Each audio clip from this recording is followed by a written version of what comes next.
jàngin jëf xale yi xol sedd tina daal waaw góor yee kontaan.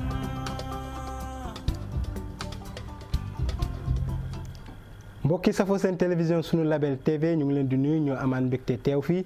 muy seen émission bi ngeen taamu di jotaay ndaw ñi nag tey jëlee di waxtaanee politique ndax gis ngeen li xew alxames ci assemblée nationale bañ doon amal wote motion de censure mujjul nag antu motion boobu ñi ko déposé woon di waa coalition Yewwi Askan Wi ak ni mu demee ba tax na nag tey jëlee ñu fi dalal ay ndaw yu bokk ci Yewwi Askan Wi ak wàllu Sénégal ki may njëkk a nuyu mooy Abdoulaye Bari di membre cellule communication bu PDS Abdoulaye ñu ngi lay nuyu di la wax dalal ak jàmm suñu plateau. waaw jërëjëf Aliou Gueye ñu ngi lay fay et di nuyu waa Sénégal fépp fu ñu mënta nekk ci àdduna bi muy ci biir réew mi ak bitim réew comme ni nga ko waxee ñi ngi rafetlu jotaayu ndaw yi nga xam ni waa suñu label TV ñoo ko initié de passage di leen nuyu di nuyu techniciens yi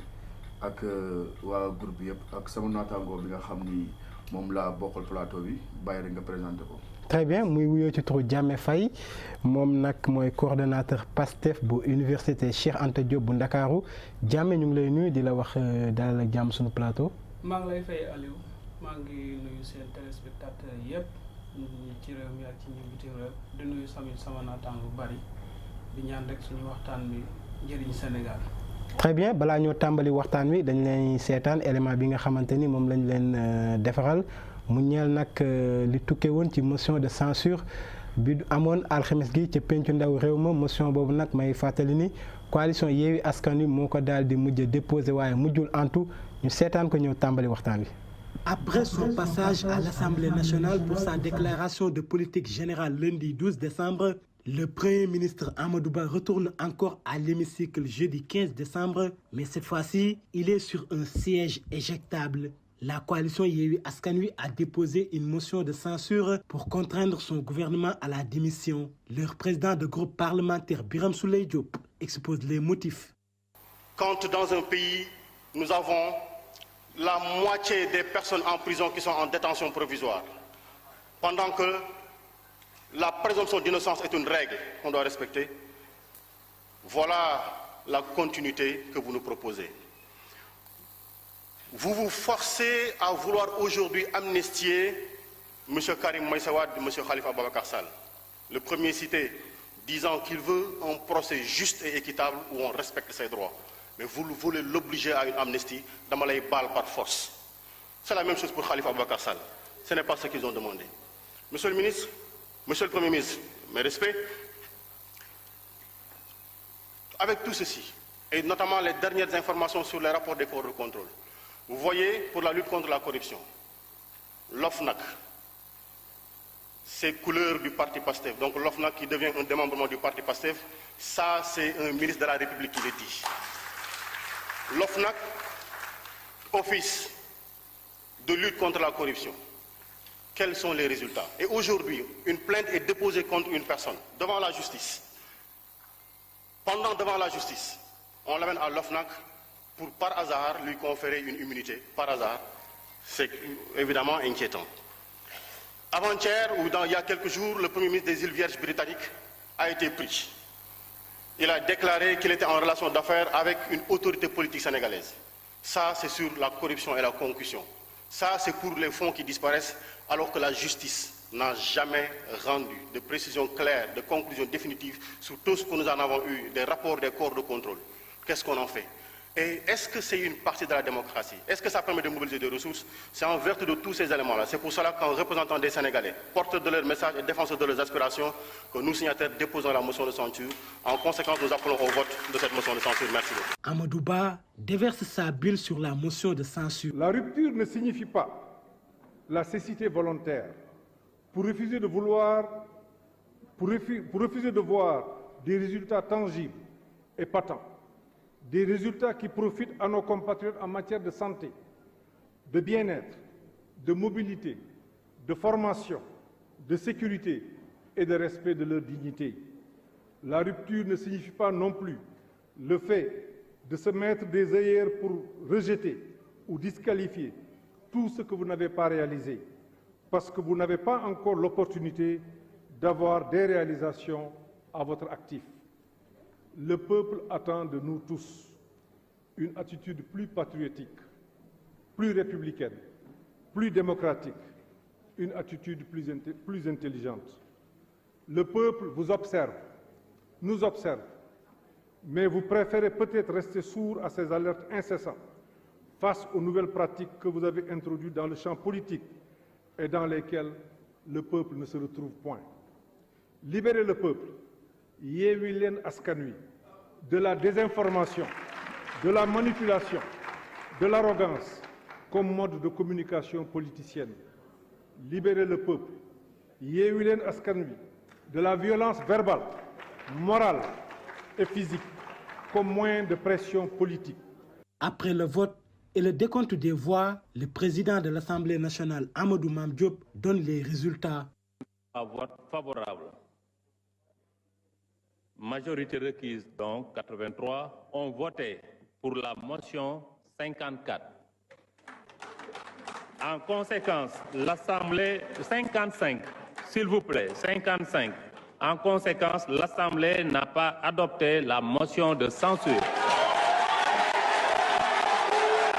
En 1962, une motion de censure avait été déposée contre le président du Conseil, Mamadou Dia. Elle a été adoptée. En 2012, les députés libéraux et démocrates ont aussi déposé une motion de censure contre le gouvernement d'Abdoul Mbaye. Ils accusaient le Premier ministre d'avoir blanchi l'argent de l'ancien président tchadien Hissène Habré. En 2022, Amadou Ba et son gouvernement échappent aussi à une motion de censure. Yewwi Askan Wi et Wallu Sénégal étaient ensemble lors des élections législatives dans certains départements. Aujourd'hui, Wallu n'a pas voté la motion de censure, prétextant qu'elle n'a pas été associée. Le divorce est-il consommé? Les prochains jours, nous édifierons. mu ngi noonu mu nekkoon jàngat bi ñu leen defaloon ci motion de censure bi nga xamante ni coalition Yewwi Askan Wi déposé woon na ko alxames gi waaye motion boobu nag ñuy fàttali ni coalition Wallu Sénégal ñoom dañ see daal di maandu ba bu ñu leen dégloo nag ñoom waa Wallu Sénégal nee nañu kenn boolewu leen ci yëf yi looloo waral nag ñoom ñu daal si maandu du li waral nag ñun tey jile ñu koy waxtaanee Abdoulaye Bari yow yaa ngi bokk ci PDS kon yaa fi teewul waa Wallu Sénégal déjà lan moo waral ngeen daal di ni doo leen voté motion de censure bi et comme ni ñu ko gisee ci éléments yi yéen ak Yewwi yéen a defoon intercoalition ci législative yi ba am lu toll ci 80 députés. waaw merci Alioune si question bi je pense que comme ni nga ko waxee alxames bi ñu génn muy démb loolu moo xewoon sa assemblée nationale je pense que ñun grande coalition Wallu Sénégal bi nga xam ni le président groupe parlementaire maa ngi koy nuyu de passage muy Mamadou Lamine Thiam et aussi avant may répondre question nga permettre ma rendre hommage ci plateau bi député yi nga xam ni mooy député Wallu Sénégal ci seen comportement durant le début de l'hémicycle ba fi ñu toll nii parce que gis nañ un comportement de responsabilité ak de maturité ak expérience bi nga xam ni déterminé wu na ci une 14e législature et je pense que c'est à saluer de passage. beneen bi mooy comme si pour répondre à ta question dañu nekk ci ànd boo xam ni mën naa ni ànd ndawle la parce que bu ñu fàtte ni intercoalition bi bëggoon nañ ko def depuis les élections locales yi nga xamoon ni mooy janvier 2022 mais mujjul antu ñun ñu jël suñu yoonu bopp ñoom ñu jël seen yoonu bopp ba politique boolewaat ñu muy le mois de juillet bi passé élection législative yi ñu ànd ñun ak ñoom bi ñu àndee aussi ñu ànd sur des principes parce que intercoalition bi ñuy ànd dañ ko ànd sur une stratégie politique boo xam ni le président Macky Sall ak régime dañoo tegoon benn stratégie boo xam ni au niveau de l'Assemblée nationale quota national dañ ko wàññi woon dugal ko dans les départements parce que ñoom xalaatuñu woon ni que Wallu ak Yewwi dañ mën a dem fusionner dans les départements pour mën a requise les voix des Sénégalais pour am une majorité bi nga xam ni moom la ñu bëggoon au niveau des départements je pense que lecture boobu noonu mooy premier élément yi nga xam ni moom la ñu amee woon mais si biir loolu ñu amoon ay accords yoo xam ni dañ ko amoon à l'avance mooy que dafa am ay lois yoo xam ni dañ ko teg Assemblée nationale yoo xam ni nekkul par rapport à la demande des populations mu nekk ay lois yoo xam ni lu si mën article L57 bi nga xam ni ku ma ni Khalifa Sall ak Karim Meïssa Wade daf leen tere ñu bokk élection 2019 yi loolu noonu aussi dafa nekk des éléments yi nga xam ni dañ ko waxtaane woon ne une fois que bi ñu ñëwee assemblée nationale dinañu jéem a def le tout ba réparer genre yooyu noonu ak lu mën ni loi yi nga xam ne mooy la criminalisation de l'homosexualité yooyu yëpp mu nekkoon ay mbir yu nga xam ne dañ ko waxtaane woon tënk ko bokk ko ñu war ko mënoon taxawee assemblée nationale mais ñu dem ba si biir gis ni que carrément que Yewwi lu bëri suñuy def seen i mbir dañuy tëju seen biir ndéeg def ba pare bëgg ñu ñëw mettre au parfum je pense que ñun après 36 ans dans l'opposition et que 12 ans au pouvoir en 2024 comme j'ai l'habitude de le dire on va fêter notre un demi-siècle dans l'espace politique je pense que nous ne sommes pas des novices nous ne sommes pas des amateurs duñu ñoo xam ni carrément que ñu ngi soog a xam lan mooy politique duñu ñu jàngal noonu la ñuy opposé et je pense que tey en termes d'expérience bi nga xam ni que carrément que je pense que léegi sa extrait bi yaa ngi koy démontré il y a que 3 fois qu'on a introduit une motion de censure le deuxième bi am mooy ñun ñi nga xam ne ñoom ñoo ko defoon en 2012 contre Abdoul Mbaye boobu on n'avait pas la majorité à l'Assemblée nationale il y avait qu'un seul groupe parlementaire de l'opposition c'était les démocrates et libertés muy le parti démocratique sénégalais boobu noonu nous avons une argumentation bi nga xam ni exposé des motifs bi li ñu si wax dafa leer mais gis nañu c'est loolu dafa leer parce que lan mooy problème bi parce que su ma daan fi daan ko expliquer mooy que bi ñuy def ñun sur le cas ak Abdoul Mbaye dañoo defoon une exposé des motifs boo xam ne carrément que c'était valable pour renverser le gouvernement de Abdoul Mbaye te je pense que loolu noonu moo toppoon Abdoul Mbaye xaaral ba Abdoul Mbaye loolu sax moo ko daaneel parce que bul fàtte bi ñu le cas de Hissène Habré bi ñu ko extradé indi ko Sénégal bi ñu ko bëggee jugé bi ñu ko tegee ñun dañu nekk carrément que Abdoul Mbaye bi Hissène Habré di ñëw Sénégal di indi ko xaalis bi moom moo nekkoon directeur général banque bi nga xam ne carrément Abdou Diouf moo ko joxoon sañ-sañ mu recevoir xaalis boobu noonu tey xaalis boobu noonu tey gis nga doomu aadama yi si dee ak corruption bi ñu si wax ak blanchissement bi ñu si wax loolu yëpp mu nekk ay argent sale bi nga xam ne carrément que président Abdoul Mbaye loolu kon da nga bëgg wax argument bi Yewwi indi lu argument bu valable ça ne tient pas la route non argument bi dafa c'est pas solide pour vous dire parce que dinañ si xuus léegi parce que man maa ngi motion censure bi et j'ai tous les députés qui ont signé la motion de censure man presque souvent maa ngi hémicycle parce que j'ai du début à la fin lépp j'étais avec les députés et lu bëri dama ko si xam beneen bi mooy pour vous dire gis nga motion censure bi pour sénégalais yi ñuy seetaan mën a xam Birame Souleye mi nga xam ne mooy président groupe parlementaire Yewwi Askan Wi Mamadou Lamine Thiam ak Cheikh Abdou Bara Dolly dañ ko saisir laaj ko qu'est-ce que vous comptez faire ñu ne ñoom dañuy déposer une motion de censure bi ñu nee dañuy déposer motion de censure ñu neen ok léegi nan ngeen yaakaar ni noonu lay demee ñu ne ñu ñoom dinañ revenir mais puisque ñoom ne dañuy constater pour revenir ñun on était à loolu lundi la woon lundi mooy bisu DPG Amadou Ba jour DPG bi nga xam mooy déclaration de politique générale bu Amadou Ba à l'Assemblée nationale bi ñu paree vote ba pare dañu discuter ñoom ñu dañuy revenir léegi bi ñu ne dañuy revenir ñu toog di xaar et que bi Mamadou Lamine Thiam saisiraté Birame dañu ko carrément que document bi mi ngi ak man mu ne ko léegi parvenir ma document bi ma xool document bi mu ne ko non document bi déposé nañ ko ci bureau président bi parce que ñun man en connaissant Lamine c'est quelqu'un boo xam ne carrément que c'est un diplomate. parce que moom bi ñu ko dégloo moom nee na waa wala Sénégal boole ñu leen ci yëf yi moo tax ngeen daal di neutre. moom laay daaneel xam nga moom ñun bii mooy 5e législature am muy Mamadou Lamine Thiam moom diplomate la malgré tout cela manquement yi am yëpp moom ba le fait que Birame Souleye ne ko déposé nañ ko sax dañu ko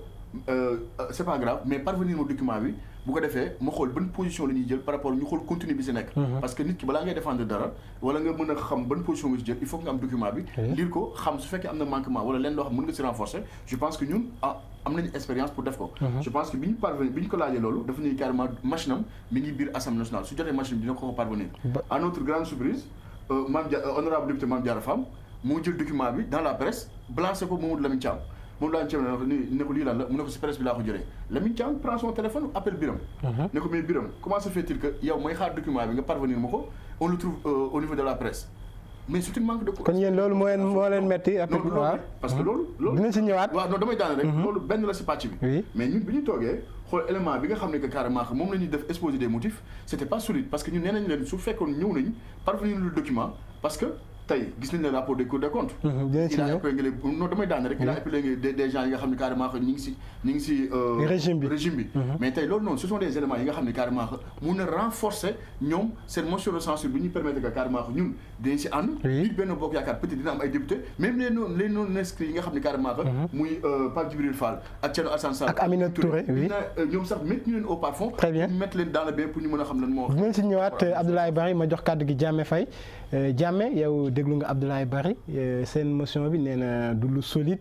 et aussi gis nañu position ki nga xamante ni mooy Mamadou Lamine Thiam nee na Birame Souleye teelu kaa avertir looloo tax waa Wallu Sénégal daal di préféré ñoom ñu neutre si yow nan nga gisee loolu. waaw jërëjëf ci question bi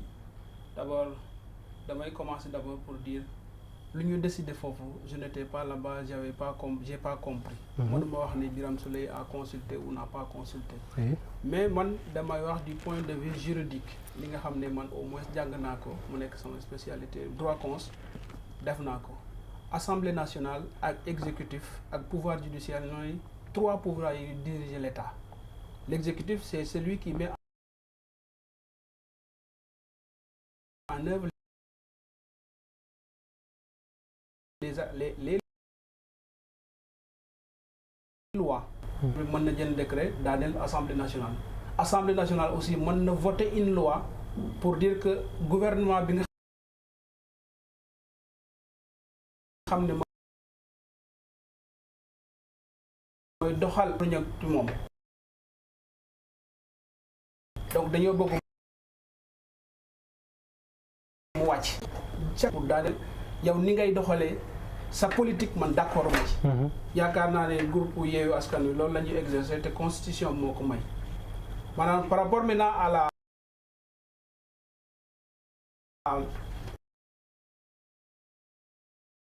ci wàllu as bu ñu la fa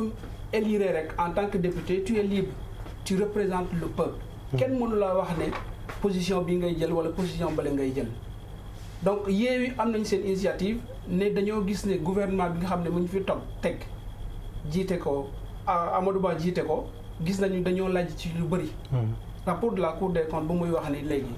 su bëri wax na ko léegi nee na peut-être bu ñu leen consulter dinañu wax ci rapport Cour des comptes mais Birame Souleye léegi ci intervention bi wax na ci rapport Cour des comptes. mais bi muy déposé bi muy wax motion bi c'était lors de la DPG de Amadou Ba. boobu rapport Cour des comptes bi génnagul woon boobu la daal di évoqué li nga xamante ni mooy motion bi léegi rapport Cour des comptes bi muy génn le lendemain après nag dafa ñëw ñoom ñu boole ko ci bi ñuy def li nga xamante ni mooy motion de censure bi jeudi. nekkul ci exposé des motifs bi. mais non wax mu ngi ci biir exposé des motifs dama ne ci son exposé oral. wax ñetti rapport Cour des comptes. parce que dafa am exposé écrit bu ñu def ci motion de censure bi ak exposé oral bi nga xam ne moom moo ko war a défendre en tant que leader de la coalition Yewwi ci Assemblée nationale. donc li ma bëgg a wax rek mooy que ce qui s'est passé c'est une chose qui est normale. bu ñu jiiñ waa Yewwi Askan Wi dañoo def loo xam ne c'est pas ça c'est la constitution qui a dit que bu fekkee vous êtes un groupe parlementaire te mat ngeen le nombre de députés moo leen permettre ngeen déposer motion de censure mën ngeen ko def. léegi li Baye wax nee na amoo leen affaire bi c'est pas dafa léger. yow c'est à lui de justifier pourquoi mu ne c'est léger ñu en tout cas suñu exposé ñu considérons que c'est solide et que ça pouvait n'est-ce pas amener à renverser ce gouvernement là. léegi lu ñu gis nañ ko. taxawaayu Wallu Sénégal nan ngeen ko gisee. Wallu ils sont responsables de leurs actes comme li ma la wax léegi Assemblée nationale boo fa nekkee tu es libre donc tu es un élu du peuple tu poses tes actes en fonction de tes convictions et cetera même en France am na NUPES bi ñuy wax en France. c'est des opposants qui composent cette opposition. mais bu ñu waree déposer motion de censure am ñoo xam ne nangu nañ ci comment dire voter motion bi ñeneen nanguwuñ. mais ce qui s'est reproduit à l'Assemblée nationale man du ma ci reprocher kenn peut-être am nañ seen argumentation pour bañ a voter ou s'abstenir parce que ñoom je pense qu'ils sont abstenus. mais ngeen àndoon ci législative yi ci yenn département am 80 députés quand même li logique mooy boo leen demee bay voter motion de censure ñoom dañoo war a ànd ak yéen ci loolu. waaw mais droit bi waxul loolu. droit bi waxul ne forcément su ngeen àndee dem. moral waxu ko. bon peut-être loolu boo waxee ne peut-être avec la logique de la coalition lu Sénégalais yi doon xaar mooy que bu ñu demee ba Assemblée nationale lu taxoon ñu mettre en place cette intercoalition pour xeexal Sénégalais yi balaa ñuy def dara ñu mën ci ànd ñun ñëpp pour mën a daaneel gouvernement bi fekkee ne lu ñuy reproché gouvernement bi am na objectif bi mooy suñu demee ba assemblée nationale lépp lu ñu war a décider ensemble dañ ko war a waxtaanee ñun ak waa Wallu ak Yewwi pour mën a vraiment faire face à ce régime de Macky Sall parce que l'objectif ils l'ont dit au départ te yaakaar ne PDS est d'accord que Macky Sall a échoué dans son régime et dans sa gouvernance donc ma yaakaar ne bu ñu demee ba xam ne ce régime là a échoué dans tous les points de vue donc war nañu mën a évacuer tout ce qui est égo ak ay xeex interne pour vraiment faire face à ce régime là du président Macky Sall. Abdoulaye Barry ci li ngeen abstenir ci votre motion de censure bi est-ce que du tax soupçon yu ñu bëri amoon wax ni da ngeen di liggéey ak Macky Sall ci suuf est-ce que loolu du gën a yokk soupçon yi. waaw xam nga comme ni ko sama naataango waxee muy Diané Faye mooy ko constitution bu Sénégal article 86 moom moo permettre député bi nga xam ne carrément yaa ngi biir Assemblée nationale. baatu askan bi yóbbu la fa am nga sañ-sañ su fekkee répondre nga normes yi nga xam ne moom moo lay permettre nga mën a déposer motion de censure parce que député moom mooy contrôler l'action du gouvernement. am na sañ-sañ gis ni que carrément que politique bi nga xam ne moom lay mettre en œuvre baaxul ci askan wi mu dugal motion de censure pour daaneel ko mais tey ñun posture bu ñu amee ci dans l'opposition je pense que ñëpp xam nañ ko ñun dañu mës a opposer ak le régime en place parce que jàpp nañu que carrément que régime bi fi nekk. dañoo échoué ci domaine yu bëri parce que du ma wax lépp parce que am na foo xam ni am nañ fa lu ñu def am na foo xam ni dañ fa lajj et je pense que tey lajj boobu ñu lajj ci lu bëri ba nga xam ni Sénégalais yi tey gis ñu seen bopp par rapport ak nguur gi nga xam ne moom moo fi nekk je pense que tey Yewwi Askan Wi dañu war a reconnaître que ni dañu def erreur et je pense que même ñoom ci seeni kilifa yenn ñi reconnaître nañ ko parce que démb soo seetaanee plateau yi fi nekk et je pense que même démb Abba mi ngi koy wax ne que carrément que Wallu nous a donné une leçon boo xam ne carrément que dinañ ko tenir en considération bu baax a baax parce que ñun li ñu laajte bëriwul et je pense que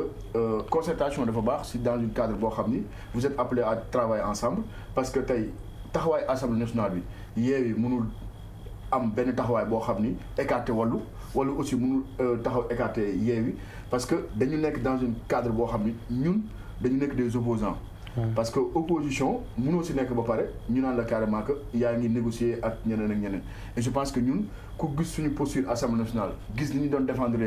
plénière bi ak ñi nga xam ne am nañ sens assister commission yi ñi nga xam ne que carrément taxawaay yi fa député wala am taxawaayu responsable la taxawaay yoo xam ne des opposants yi nga xam ne carrément xam nañ lan mooy état xam nañ nan la ñuy opposé par rapport ak régime yi nga xam ne ñoo fi nekk de façon diplomatique ba nga xam ne ëllëg ak si biir kenn du gàkkal image du Sénégal. mais ñenn ñi nee nañu Yewwi Wallu tas na de. non xam nga ñu koy wax parce que nous sommes dans un pays bi nga xam ne kenn ku nekk dafa libre wax opinion boppam mais ñun su fekkee tas na je pense que nous sommes très responsables. et je pense que comme ngeen koy assumer. comme ni ñu ko defoon bee passé bi ñu taxawee ñun on n'a pas peur nit ñi di wax seen xalaat par rapport ak ñun si suñu démarche parce que élection locale yi dégg ngeen amul lu ñu waxul bi ñuy dem local dañu ne carrément que Wallu PDS waa PDS kii la ñu Macky Sall la ñuy liggéeyal wax nañ lu nekk mais Dieu a fait que dem nañ dans les élections on a eu 27 députés 27 maires malgré on n'a pas communiqué notre leader ne sont pas là Karim nekk fi woon président Abdoulaye Wade nekk fi woon mais ñu dem battre campagne ak suñuy propre moyens dem am 27 maires bi ñu ñëwee en mois de juillet ñu toog ñu gis ni que carrément que Wallu mi am na 442 661 voix bi nga xam ne que carrément que Yewwi Askan Wi am 700 et quelques mille voix mu ne ñaar ñii suñu fédéré seen ñu ne ñoom ñaar ñu xalaat ni suñu fédéré seen force mën nañu am li ñu bëgg à l'Assemblée nationale mais loolu moo indi woon suñu fusion ak suñu ànd su fekkoon tey ñun amuñu woon poids électoral wala ñun dañoo nekkoon en convenance avec le régime en place je pense que ñu nekk Yewwi ils sont très responsables et ils ont des informations boobaa du ñu ñëw di ñu solliciter pour liggéey ak ñun et je pense que tey Macky Sall kon boobaa dañ dem ànd ak moom liggéey mais ci loolu que il faut que nit ñi comprendre les choses mooy que li xew je pense que tey askanu Sénégal ñi nekkoon à l'Assemblée nationale démb ñëpp même la presse ñëpp a d'accord ci démarche bi nga xam ne moom la Wallu Sénégal def et tout le monde l'a salué fi may toog ak yow ba léegi maa ngi recevoir ay messages yu journalistes yoo xam ne ñu ngi may message démb li ma recevoir sa ay appel ay journalistes mënu ma wax ñaata la toll parce que ñun li may wax une fois de plus du ñu un parti amateur du ñu ñoo xam ne carrément ay suisse lañ wala ñoo xam ne carrément ay novices lañ ci affaires yi. mais même si des expériences acquises. ba pare ñu nekk dans un pays boo xam ne on a exercé le pouvoir. on a opposé pendant 26 ans fi may wax ak yow nous sommes dans l'opposition pendant 10 ans. mais même si waa Yewwi boole ñu leen ci yëf yi quand même li gënoon rafet mooy du moment que ñoom ñu ngi woote leen ngeen àndoon ba ngeen di amal élection yi est-ce que mënul woon tax ngeen ànd ak ñoom daal di voter motion de censure bi. waaw ànd mënul weesu yow. nit ki nga xam ne moo jiite mbir mi muy Birame Souleye nekk président groupe parlementaire parce que moom ak Lamine Thiam rek ñoo mën a wax parce que kenn ku nekk am nga kilifa même mën nga nekk député mais règlement intérieur Assemblée nationale moo permettre député yi mën a constituer un groupe parlementaire su fekkee neexu la mën nga dem nekk non inscrit ñii nekk majorité présidentielle ñii nekk dans l'opposition et je pense que wàllu opposition la nekk Yewwi opposition la nekk su fekkee dañoo ànd tey waa Yewwi am benn initiative boo xam ni c'est dans le cadre pour mettre xool régime bi nga xam ne mi ngi fi en place nekkul si yoon ñu mën ko jëm ko renverser je pense que mënoon nañu solliciter malgré loolu defuñu ko ñun on a eu l'humilité dem envers eux pour demander leen fan la ñu toll par rapport ak seen bëgg-bëgg ñu ne ñu dinañu revenir mais ñun on a épuisé tous nos démarches def nañ leen fekk si nañ leen waxtaan leen et c'est pas la première fois aussi il faut que ñu signaler ko parce que durant la première soo leen xoolee am na benn mois boo xam ni waa Yewwi Askan Wi indi nañu ay bracelets rouges bracelets rouges yooyu ñu ngi ko indi par rapport ak comportement bu ministre Abdou Karim Fofana mu nekk ministre du commerce bi mu ko amee dañu indi bracelet rouge le jour J la ñu ñëw avisé nañu carrément da ngeen tax ay brassards rouges ñoo leen mais comment se fait-il que ñu tax ay brassards rouges te xamuñu lan moo xew ñu ne non on doit déplorer le comportement de kii Abdou Karim Fofana mais ñu leen mais mënu leen jël ay initiative vous allez à l'interne ngeen waxtaan seen biir. kon ñoom dañoo mel ni ku leen di beddi daal. waaw ça veut dire que en quelque sorte c'est ça quoi. ça veut dire que y a un manque de considération ou bien manque de confiance. yéen loolu mooy neexul. parce que loolu amul même au sein de Yewwi Askan Wi je parle l'honorable député Bara Gaye et l'honorable député Ahmed Aïdara même ñoom dañoo d'accordul par rapport ak démarche bi xam ne Yewwi Askan Wi def nañ ko. parce que nee nañ carrément que ñoom à l'interne sax y a des députés yoo xam ne kenn consulté leen te biir Yewwi Askan Wi lañ bokk. je pense que tey su fekkee dañu nekk dans l'opposition. ñu nekk di nga xam ne carrément que on veut faire des choses yi nga xam ne carrément que dañ ko bëgg amandoo ndam ensemble je pense que il faut que mu am concertation ak respect bi nga xam ni carrément que moo war si ñaari coalition yi nga xam ne Diame Faye ci Yewwi Askan Wi yow Pastef ci Yewwi Askan Wi la bokk ñuy wax ay problèmes yu am au sein de Yewwi loolu manque de communication boobu yow lan moo ko waral te tamit lii est-ce que du wane ni kon opposition bi en réalité jubóowuñu man jàppeewuma ko comme bañ a jubóo peut-être dafa am ay erreur de communication mu am yu jot a am déjà te loolu bu fekkee am na c'est à regretter te dañ ko war a corriger très rapidement man li ma jàpp mooy sama leader lu ma wax juste après les élections def ngeen vous êtes au courant que bon président Ousmane Sonko defoon na conférence de presse parce que gars yi commencé woon nañ wax ne non avec ñaari groupe parlementaire yu amoon ne woon nañ sax coalition bu tas na quoi mais président Ousmane Sonko taxaw na ne buy fekkee ne day tas du jógee ci man discours de bonne foi boobu nga xam ne suñu ko leader politique am na ko moom loolu laa jàpp que loolu lay doxalee ba keroog peut-être coalition bi tas wala mu continuer jusqu'au présidentiel xaw ma nag ndax dinañ mën a coalition wala intercoalition bi laa bëgg a wax donc li ma mën a jàpp mooy ci biir assemblée nationale gis ngeen bu baax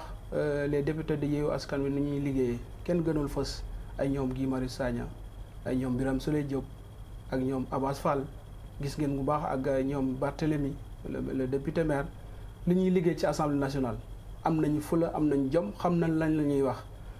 bépp député bépp ministre bu indi budget gis ngeen observation yi ñuy wax ak correction yoo xam ne ñu ngi demandé donc dama yaakaar ne erreur de communication la rek donc dañ mën nañ ko corriger xool nan la ñuy def ba mën a corriger. mais est-ce que excuse la quand même est-ce que ñoom li ñu leen avisé wul war nañu neutre ci mbir mi est-ce que loolu excuse la. ah comme lu mu ko waxee nee na ñoom sont des acteurs responsables bu fekkee ñoom comme nu mu ko waxee loolu la demee ils ont demandé l'information ils ne l'ont pas donc s'ils prennent la responsabilité de dire qu'on ne participe pas parce qu'en réalité ils ne comprennent pas ce qui se passe à l'intérieur de ce projet-là je pense que mën nañ leen ko nangul. bu fekkee noonu la demee quoi. parce que bu fekkee Yewwi la aussi bon je pense que Yewwi aussi n'allait pas accepter que wàllu jël ay initiative ba pare ne ko ñëwal dugg si pour def activité yooyu. léegi ci soupçon yi nga xamante ni ñu bëri ñu ngi jàpp ni waa wàllu notamment PDS dañuy liggéey ak Macky Sall ci suuf est-ce que tamit li ñu def ni yow jàppoo ni peut-être day gën a fësal soupçon yi ñu am ci ñoom. non man du ma jàppee noonu bu may ànd ak nit damay jàpp ne rek lu muy wax moom lay defee quoi jusqu'à ce moment boo xam ne mu def loo xam ne lu contraire li nga xam ne moom lay wax ak man à partir de maintenant dinaa jël sama responsabilité communiquer ne dinaa génn ci coalition bi mais jusqu'à présent tous les actes que waa Wallu di poser ça ressemble à des gens qui sont dans l'opposition et jusqu'à présent je pense que le président Ousmane Sonko l'a dit jusqu'à la preuve du contraire il considère que PDS est dans l'opposition et il restera dans l'opposition. kon yow jàppoon ni jamono ji intercoalition bi tas na. non yow jàpp ma ko parce que lu ñu lié c'est plus important. mais li xew jeudi quand même li xew jeudi ay signes avant-coureurs la. non man je ne pense pas. parce que gis nañ Cheikh Bara Dolly jël micro ni ba mu ma jàppee kenn soutenir ma et tout wax. mel ni kuy joxañ leader Yewwi Askan Wi. day wax rek Serigne Bara buñ ko jàppee ñëpp ci jóg Sénégalais yëpp ñëpp ci waxtaan peut-être moom day wax rek. Mais je pense bien que ce que Yewwi devait faire il l'a fait par rapport à la lutte pour sa libération et il a été libéré. Il n'est pas parti au procès à ce que je sache. Donc yaakaar naa ne daal gars yi nañ def ndànk rek parce que am na ñoo xamante ne coalition bi arrangé wu leen quoi. intercoalition notamment le pouvoir arrangé leen voilà. C'est une menace pour le pouvoir, c'est une menace pour le régime. Donc régime bi lu mu mën a def pour yàq suñu coalition pour yàq suñu intercoalition dina ko def te rumeur qui passe par-ci et par-là donc war nañ ci def attention ñu def rek en tant que responsable on agit en tant que responsable comme nu ñu ko defee dès le départ ñu continuer toujours di waxtaan suñu biir xool qu'est-ce qui est les intérêts du peuple parce que bu ñu décevoir yi Sénégalais rek ça sera vraiment quelque chose li ngeen def jeudi moom Sénégalais yu bëri ñu ngi si doon addu Abdoulaye Barry quand même ay presque ñu mën nañu wax ni 14 mois wala ay 12 mois mooy des ci élection présidentielle lii nii est-ce que commencé gul wane ni peut-être ku nekk mu ngi wane ni moom mu ngi waajal bu baax présidentielle 2024 parce que yéen nee ngeen Karim mooy doon seen candidat Yewwi am na plusieurs candidats est-ce que lii tamit du wane ni opposition bi en réalité ku nekk da ngay jéem a xàll ci yoonu boppam mais juboo amul.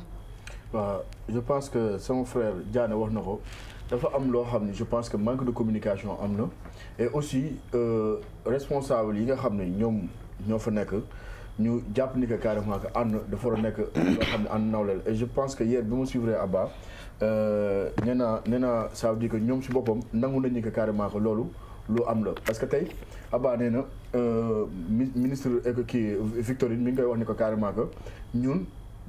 année bii di ñëw di ngeen gis assemblée bu gën a doy waar parce que budget bi ñun amuñu woon temps lire parce que ay daanaka lu bëri xamuñu ko ci woon et je pense que foofu noonu laa ni c'est un peu regrettable parce que tey mënoo am ku ma ni Mamadou Lamine Thiam nekk Assemblée nationale pendant 5 ans nekkoon fa questeur nekkoon fa lépp nga bokk moom intercoalition jege woo ko pour mën a taataan si moom xam-xam Mamadou Lamine Diallo aussi Mamadou Lamine Diallo mi nga xam tamit yàgg na Assemblée nationale nekk expert en matière économique xam lu baax bëri maire Woré Sarr def 3e législature am nga am expérience boobu sa biir te exploité ko je pense que loolu noonu aussi c'est à corriger parce que tey je pense que suñuy ànd il faut que ñu nawlante. est-ce que yéen a ngi amal déjà ay réunion intercoalition Yewwi Wallu. non je pense que man dernière information bi ma am mooy avant l'installation bi on a eu à faire des choses yoo xam ne on l'a fait ensemble mais après parce que à un moment donné on était dans les commissions et que man commission de temps en temps laay dem assemblée parce que les commissions c'est technique commission technique yi la ñuy boole ak ñi xam ne wàllu finance ak députés yi nga xam ne parce que ça ne concerne pas tous les députés ñi bokk ci commission rek ñoom ñooy ñëw loolu moo taxoon amu woon temps bu bëri ak accessibilité ci yenn mbir yi mais par rapport bi ñu jógee plénière ba député yëpp ñëw ba vote bi foofu noonu lay valable gis ngeen taxawaay bi député yi am et je pense que tey lii wane ni carrément que tey Assemblée nationale bi am na ay manquements malgré 3 mois yooyu la ñu dawal mais aussi il y a des choses yoo xam ne c'est à corriger même étant dans l'opposition man y a certains comportements je le salue pas. Comme par exemple je pense que tey war nañu mën a gën muy ci ñaari côté yëpp muy pouvoir muy opposition parce que tey Assemblée nationale représentant peuple la fa la ñuy voter loi yi fa la ñuy contrôler action gouvernement fa la ñuy voter budget yi lépp li nga xam ne carrément moom moo war a jëriñ askan wi foofu lañ koy nattee fa lañ koy defaree et je pense que tey am nañ comportement yoo xam ne gis nañ ko ba ci àdduna bi ñëpp di ko reprendre et je pense que yooyu. ci mel ni femme bi ñu agressé di Amy Ndiaye ñibbi yooyu aussi je pense que war nañ koy mën a bàyyi xel bu baax a baax. beneen bi mooy je pense que intercoalition bi mooy ci sama njëlbeenu kàddu wax naa la ko dans l'intercoalition waxuñu woon ni dañuy ànd pour dem élection présidentielle et je pense que tey bi ñu jógee ci élection yi gis nga ku ma ne Ousmane Sonko déclaré na candidature am pour 2024. ku ma ne Khalifa Sall déclaré na candidature am pour 2024. ku ma ne Malick Gakou déclaré na candidature Déthié Fall mu ngi ci tractation et je pense que ñun au niveau du PDS ñun on a dit que Karim Wade mooy suñu candidat parce que ñun sommes dans la. mais Karim waxagut ci waaw parce que ñun PDS bokkul ak yeneen parti parce que dafa am une procédure bi ngay def ba egsi ci candidat bi pour mu def déclaration. mais 2024 ñëw na de. waaw mais loolu xaaral ma expliquer rek après foofu dañu fi ñëw gis nga candidat PDS ñun dañu am ay textes ak ay règlements intérieurs yoo xam moo régir parti bi. dafa am un secrétaire général bi nga xam ne moom lañ jox pouvoir yi tey fi may wax ak yow ñu ngi dans les opérations vente des cartes. ak installer les sections ak secteurs yi la ñuy installer pour ba le 31 décembre suñu paree installer sections yi installer fédération yi dem vers un congrès bi mooy investir candidat bi suñu investir candidat bi pare candidat bi su lay soog a am sañ-sañ pour def déclaration de candidature dafa am procédure boobu noonu pour mu déclarer candidat bi eggu fa parce que li ñuy wax rek nit du jiitu mbartal si pas du jiitu mbartal ci candidat boobu ngay wax di Karim Wade gis nañ ko ci coupe du monde bi ca Qatar muy saafonte yéen Sénégalais yi fa demoon mais moom kañ lay ñibbi si question boobu la Sénégalais yëpp di posé yéen da ngeen ko investir alors que ba tey jile 2000 ñu ngi ci fin d'année nar a dugg ci 2023 Karim kañ nga ñu mën a wax ni dina ñibbi si ci réew mi. waaw Karim je pense que comme ni ma koy waxee rek yàlla daf ñu dimbali candidat boo xam ni mooy koo xam ni image am déjà dafa cher. parce que koo xam ni depuis 2016 ba léegi Sénégalais yi gisuñu ko woon.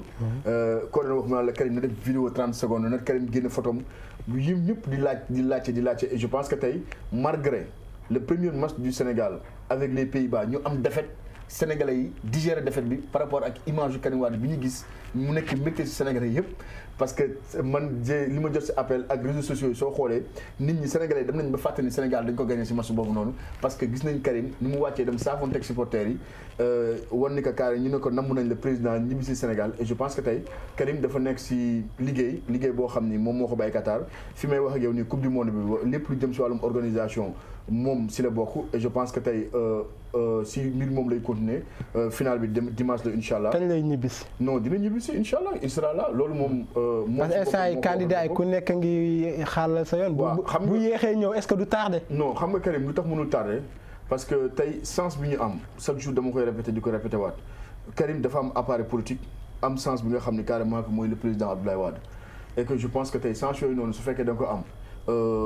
li lay war ci politique du bëri et je pense que nekkul koo xam ne xamuñu ko ci espace politique bi nekkul koo xam ne ku bees la ci réew mi nekkul koo xam ne tey parti démocratique sénégalais il est implanté dans les 46 départements y compris les 4 départements de la diaspora kooku noonu nekkul koo xam ni maanaam dañuy laaj ci kii kan la et je pense que tey ñun PDS li ñu war parce que Karim chance bi mu am dafa am ñu ko nekkal ci terrain bi di ko liggéeyal mu am les informations loxo musul dañ ci parti bi et aussi muy contribuer de près et de loin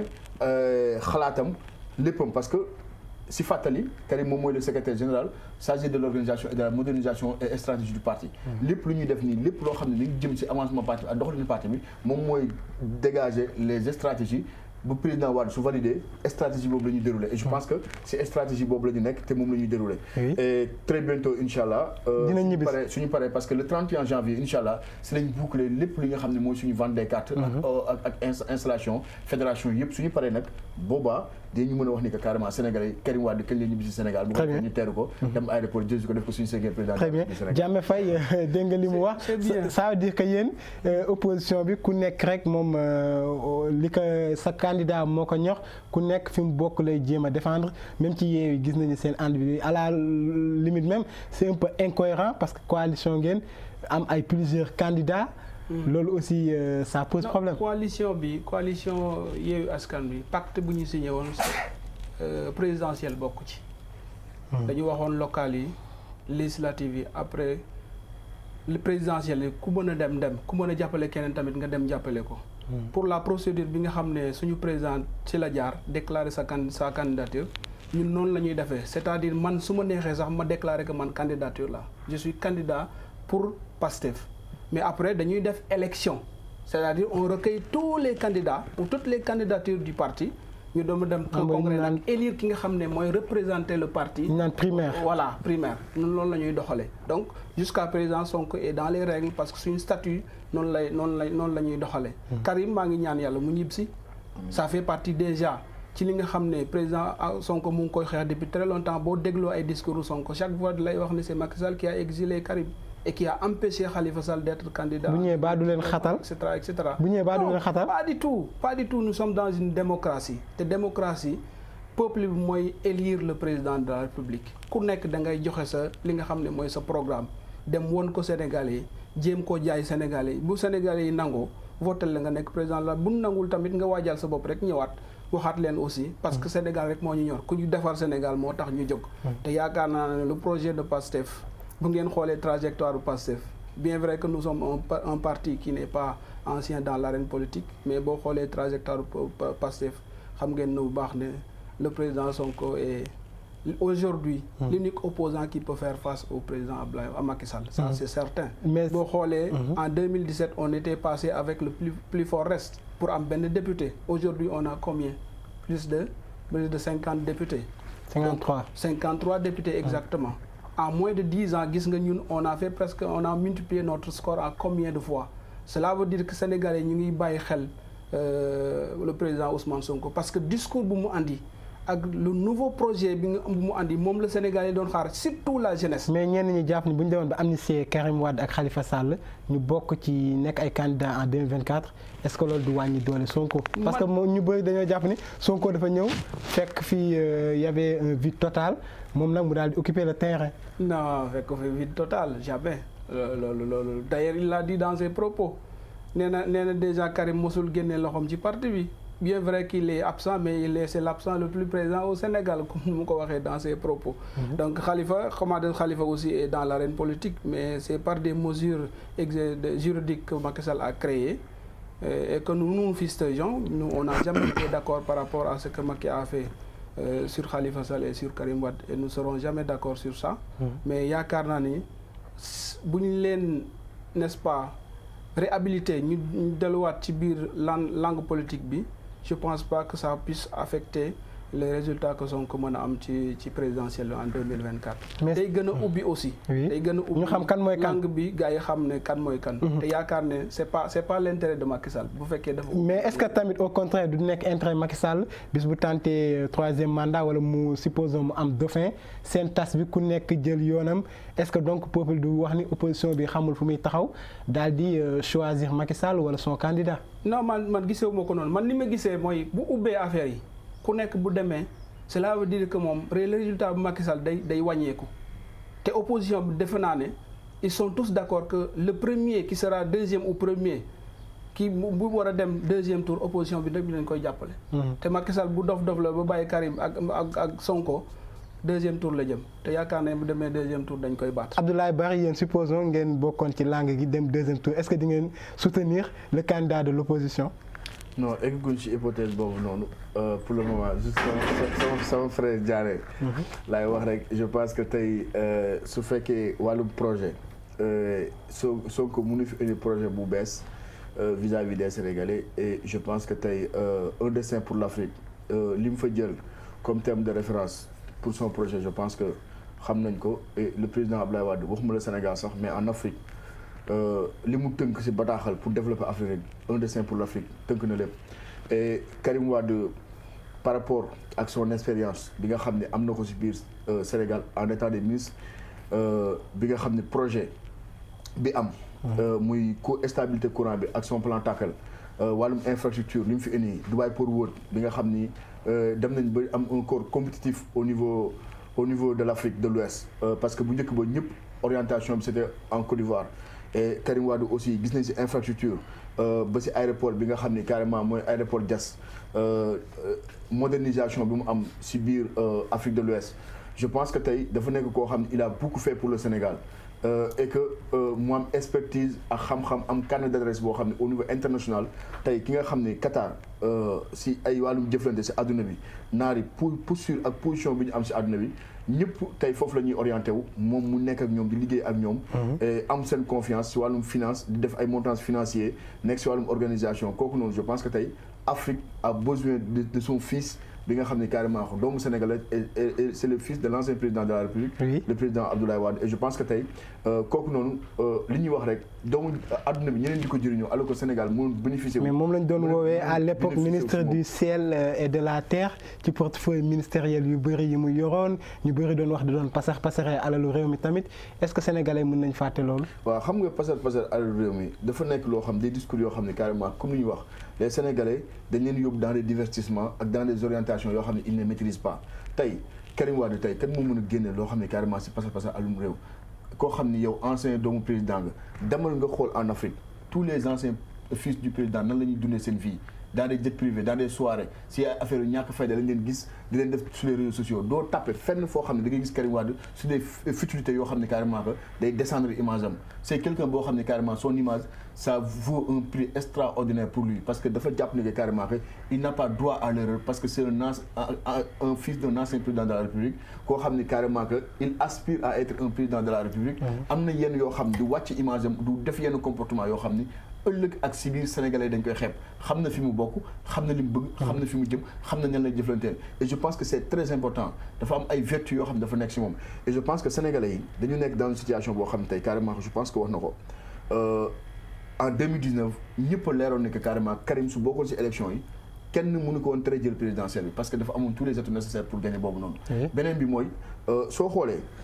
si cadre seen politique bi tey ñi fi nekk ñëpp ñi compétir nañ ak le président Macky Sall et je le dis et je le répète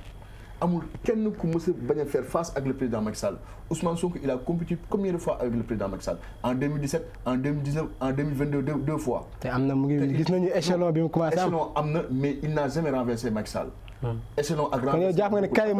Karim mooy renversé Macky Sall. man je juge sur des faits. oui du mu juger loo xam ne damay def présomption wax ne carrément lii amul Ousmane il a montré ses preuves dama koy saluer. Khalifa Sall a montré ses preuves, je le salue. Mais Khalifa Sall musul dem élection présidentielle. Mais ak Macky Sall dem na local te gagné na. Ils ont participé à des élections. Oui. Khalifa est au Sénégal, il n'a jamais sorti du Sénégal. Karim Wade la ñuy jël dugal ko ci kaso bi.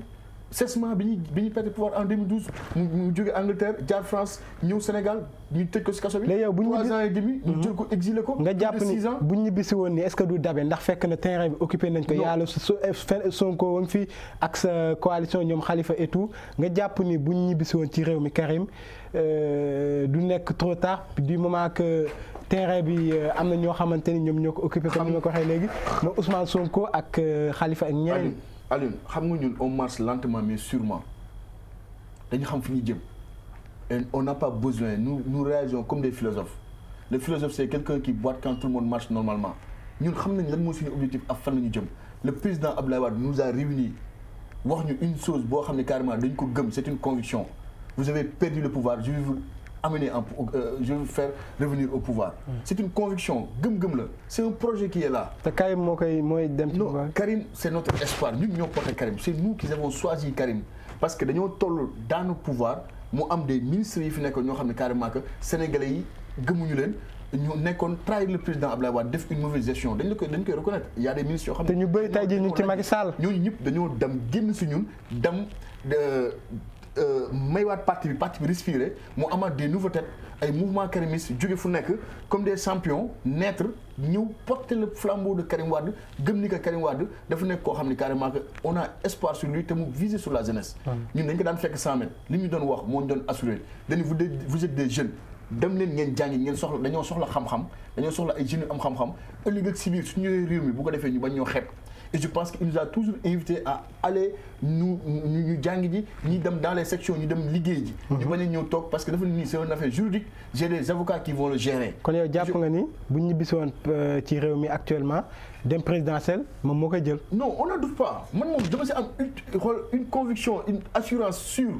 yàlla à part yàlla suñu borom su ko dogalee parce que man au fait si Sénégalais laa nekk dama ñi carrément dañ naan ñun leen lañ soxla na Karim ñëw rek. na Karim ñëw rek et je pense que tey loolu ku ko waxul ku ko bañ ñëpp Sénégalais yi loolu la ñuy wax dañ ne carrément Karim suñu njokk réew mi. lenn la Sénégal li lenn rek moo suñu problème Karim dina ñëw wala du ñëw mais jour bu Karim Wade ñëwee. et je pense dañuy ñëw et la preuve en est que gis nga vidéo bi passé si stade bi mu ñëwee li ñu def si ay appel ak adhésion si parti bi mënuñu la wax ñaata. est-ce que loolu nekkul woon ab coup de com' quand même.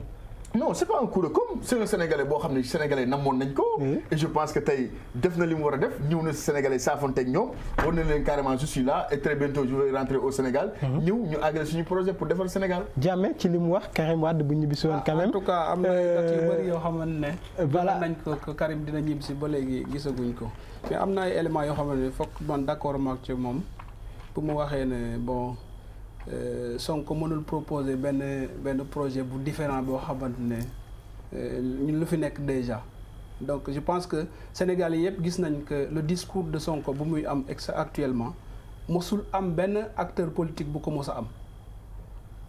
ci jub ci cohérence deuxièmement wax na léegi que Sonko mënul dem na combien de fois avec Macky Sall ban acteur politique moo am trajectoire bu Sonko am qui n'a jamais fréquenté un parti politique qui a été fonctionnaire de son état injustement renvoyé de la fonction publique mu jëkki créer benn parti boo xam ne boo waxee Sonko sax kenn xamu ko en 2014 en 2016 15 kenn xamul ne Sonko je me rappelle très bien bu may créer suñu mouvement Pastef UCAD en 2016 may def tournée ci biir campus social di informer gars yi que Sonko dinañu seeti veto mais su ma waxee Ousmane Sonko dañ ma mais kooku kan la yow daal Jammeh tu es trop ambitieux quoi te mënoo dem ci parti yi nga xam ne xam nañ leen PDS et cetera ma ne leen man du ma dugg ci parti parce que déjà dafa nekk au pouvoir man je regarde la personne son dire et son faire moom mooy yóbbu ci nit. mais aujourd'hui ban parti politique ou bien ban leader politique moo mos a jóg rek sans être dans un parti politique créer son parti et avoir l'ampleur que Sonko am amul histoire au Sénégal. deuxièmement ban leader politique moo mos a dem en élection am député yu mu am à part le cas de Djibo Ka Sonko ak lu mu am tey ci député Yewwi Pastef tey ban leader politique moo ko mos a am avec un laps de temps boo xam ne 2014 lañ créé parti bi 2024 nga am presque de 17 députés yi nga xam ne sa parti lañ bokk. aujourd'hui boo demee Casamance tey toutes les régions aujourd'hui c'est pour Sonko Casamance est dominée par Sonko aujourd'hui loolu c'est une réalité kan moo mën a wax tey. benn parti ki nga xam ne il n'a jamais milité mosul dem sax Ziguinchor pour par exemple nekk candidat au maire la première fois bu mu nekk candidat il a battu un ténor de la politique. mais ñenn ñi nee na Sonko souvent son discours est violent. non c'est pas violence xam nga Sénégal yi tamit ñun dañoo tàmmu ay masla loolu suñu askan noonu la demee même mag bu waxul dëgg sax doo ko wax ne yow da waxoo dëgg mais da nga koy wax de manière détournée ba doo ko choqué. mais gis nga la vérité cherche day choqué te loolu lu Sonko di wax gis nga Sonko ne naa su fekkee ne man su ma jëlee réew mi du ma doxal lu baax yàlla na bu ma am réew mi ban leader politique moo koy wax. ñaata yoon la ñuy wax ne Sonko c'est un rebelle ñaata yoon la ñuy wax ne Sonko il est financé par des gens de l'extérieur Sonko bu mu demee Casamance son discours lu mu wax il a dit que je ne suis pas là pour les rebelles. je ne suis pas pour l'indépendance de la Casamance te ñu bëri dañuy wax ne Sonko il milite pour l'indépendance de la Casamance mooy bu mu waxee ci ay monnaie locale yooyu gars yi commencé bëgg ci jàpp naan non gis nga Sonko mu ngi créer monnaie locale l'objectif mooy et cetera mais li ma bëgg a wax mooy ñu bëgg ko wala ñu nangu ko Sonko est une nouvelle révélation de la politique sénégalaise. moom nee na bu Karim ñëwee 2024 mooy nekk président yéen lan ngeen jàpp am na ci droit. yéen lan ngeen jàpp non moom am na ci droit. xam nga ku nekk am nga sa parti politique am nga sa ambition am nga li nga soxla am nga sa rêve. man du ma tere kenn mu am. mais yéen lan ngeen jàpp mais man ñu jàpp mooy en 2024. je ne pense pas qu'il y ait un autre candidat qui peut faire face à Sonko. Sonko di nga ñëw bàyyi Sonko bu gis nañu am na benn problème démêlé judiciaire. mooy l'affaire Sweet Beauté nga jàpp ni gars yi mënuñu ko ci indil ay ndëgg sërëx ba bañ mu nekk candidat de ce fait donc seen rêve bi dafay mujjee nekk cauchemar. xam nga dossier vraiment dafa dem ba ay ree la may jàpp quoi parce que boo xoolee ñi nga xam ne. ñoo ci tourner autour de ce dossier là ak seen contradiction yi di nga xam ne lii c'est pour ralentir le candidat Sonko mais l'objectif c'est pas condamner c'est pas moi je sais que l'objectif c'est pas condamner Sonko quoi objectif bi xam la dañ ko bëgg ralentir parce que bu ñu commencé xam nga lañ leen dek dañoo gaawantu jël passeport diplomatique pour que Sonko dootul def ay voyages yi mu doon def avec l'aura qu'il crée au niveau international xam nañ ni kii buñ ko bàyyee mu dem ci biti ça devient beaucoup plus grave. fexe nañ ba déplacement yi ñu réduire ko. objectif mooy li ñuy wax tirage de maillot rek mais xam nañ ni dossier bi c'est un dossier vide. kenn mënul wax ne viol ba pare un certificat médical n'est-ce pas prouve qu'il y a pas de rapport sexuel ñuy wax ay affaire de viol. donc je pense que et d'ailleurs même Adji Sarr nee na moom mosul wax ne moom dafa biir quoi gars yi ñoo koy wax derrière rek mais moom mosul wax ne dafa biir quoi. te dans une conférence bi nga xam ne il a été diffusé à Leral TV lan la waxoon bi ma defee test grossesse sama kii bi nee na nga yàq biir bi et cetera et cetera. kon yeneen di wéy di wax ni. loolu ay caaxaan rek complot la. te loolu mun leen tere ngeen nekkaan ngeen wéy seen yoon. ba 2024 ngeen nekk. non c'est pas ce dossier là qui va nous empêcher à être candidat. waxtu waa ñuy commencé xam na ko sax. waxtu waa ñuy commencé xooj rapidement Ablaye Bari ci li nga si tontu ñu daal dem ci rapport Cour des comptes bi. Diame lu ma koy wax mooy que par rapport li mu wax je pense que tey su waxee wax mu cohérence ak. Sonko je vous rappelle juste dans l'histoire je pense que phénomène politique dafa yàgg am Sénégal ça a existé sous Moustapha Niasse et je pense que ñi may déglu xam nañ li may wax et Djiboka ñoom Landing Savané jusqu'à ñoom Idrissa Seck je pense que ba si Macky Sall il faut le dire même su fekkee àndoon ak moom parce que Macky Sall aussi gis nañ ñu mu nekkee président et pour te tamit beneen rectification boo xam ni par rapport je pense que le président Abdoulaye Wade en 1978 première élection bi ñu dem on a eu 18 députés et amoon nañ plus de 18 députés sax mais pour vous dire que carrément que Senghor dem na ba pincé ñu récupérer suñu député mosu woon am si histoire politique et je pense que PDS si opposition ak li ñu def si histoire politique je pense que amul benn homme politique bu ko mën a bindaat jamono ji ñu toll et je pense que Ousmane Sonko par rapport ak incohérence yi nga xam ne noté dañ ko yu bëri aussi il faut oser le dire je pense que par rapport à ce discours am par rapport ay doxalinam ba récemment bi nga xam ne carrément ça a amené un polémique à l'Assemblée nationale par rapport ak cumul de fonction yi nga xam ne ñoom ñoo ko waxoon et je pense que par rapport à leur démarche démontré na ko et je pense que président Sonko arrangé wu leen du question arrangé wu ñoom c'est-à-dire que tey dama ni la s'il y a un seul politique bu ñu dul vaar homme politique bu ñu dul vaar il s'appelle Karim Meïssa Wade. mais est-ce que néew ci réew mi moo tax néew ci réew mi. il a été au Sénégal il a exercé fonction ministérielle yi nga war a wax sànq ciel ak terre amul benn homme politique Sénégal bu fi nekk boo xam ne mosuñu la vaar à part Karim Meïssa Wade c'est le seul homme politique je le dis haut et fort bu ñu dul vaar ñi si des ñëpp am nañu vaar te soo tapé YouTube da nga gis seen vaar. et je pense que tey on a besoin d'un homme cohérent constant bi nga xam ne mën na relever le mën a génn Sénégal si man kenn vaaru leen kenn def leen dara je pense que benn homme politique lañ koy cité Sénégal muy Karim Wade. Karim est-ce que Sonko arrangé na ko. arrangé si lan. arrangé na ko parce que wéy opposant Sonko opposant Sonko. le président Macky Sall du mu opposé Karim Wade mu nekk Sénégal may nekk Sénégal je pense que Sonko mi ngi dem Casamance di ñëw Dakar di exercer maire Karim Wade amul loolu Karim Wade su amul loolu tey billaahi doo dégg homme politique Sénégal. rapidement waxtu yaa ngi ñu commencé xooj mais ñu wax ci rapport Cour des comptes très rapidement gis nañu rapport bi mu génnee ñu si sulli ay mbóot yu bëri wax ni dañoo luubal alal fonds force Covid 19 yow lan moo si sa ban jàng nga si am rapidement. non man li ma si am mooy c'est vraiment dommage et regrettable et je le dis au président Macky Sall fii laa koy waxee un discours boo xam ne carrément ça sera très poignant le président Macky Sall en 2011 moom moo doon wër le tour du Sénégal il a fait 2 fois ou 3 fois si je ne me trompe pas. mu ne Sénégalais yi une gouvernance sobre et vertueuse. oui ne leen la patrie avant le parti. yoonu yokkute carrément que CREI pour opposants yi la OFNAC pour ñun la. te je vais protéger personne et je le répète personne. du ma mës a jël décret di si nommer si sama rax.